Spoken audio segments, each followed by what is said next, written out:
તો મિત્રો આવી રીતની નવની દિવાલ આવતી હોય બરાબર. આ નવની દિવાલ છે અને વચમાં કોલમ ન આવતો હોય તો આ ખૂણો કેમ બાંધવો બરાબર.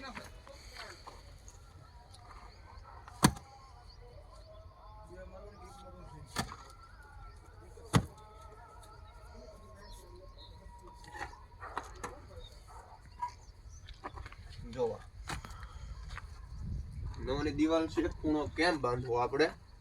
જો ચોકડી જો વિશમાં કોલમ નો આવતો હોય તો ખાસ હો જે આ બેલું જો આમ થઈ દેવું જોઈએ બરાબર.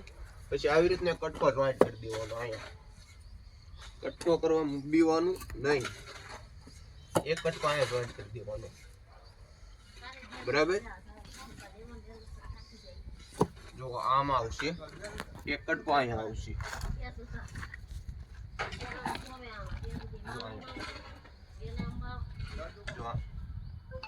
બરાબર. એક કટકો અહીંયા આવશે. જો એક કટકો અહીંયા જો એક વાટો નહીં છોડે જોઈ લો.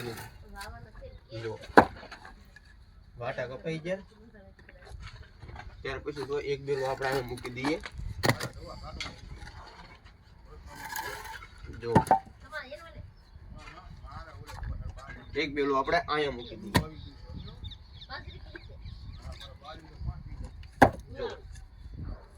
બરાબર. હવે એક લાસ્ટ ટેપ તમને બતાવી દેવાનો. જો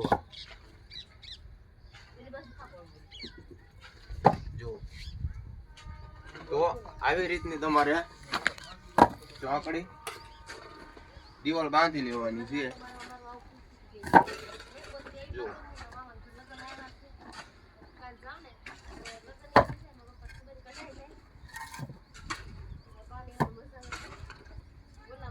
જો આ રીતના જો બધા દાંતા થઈ જાય આ સણતર આવતું એમનો આવી જાય. આની ઉપલો થર આવે એમાં વળી પાછા 4 કટકા આવશે. તો આ છે આપણે એનો આઈડિયા બરાબર. એકે વાટો નથી સીધું જોઈ લો બધું એકે વાટા નથી થઈ જાય બરાબર. તો અમારો વિડીયો ગમ્યો તો લાઈક શેર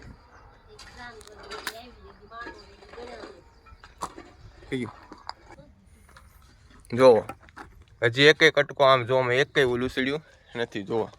અને જે કોલમ ન આવતો હોય તો જ આવી રીતનું થાય. બાકી જો અહીંયા આપણું કામ ચાલુ જ છે. કોલમ આવતો હોય ત્યાં તો કોઈ તકલીફ નથી તમારે. જો આવી રીતનો કોલમ આવતો હોય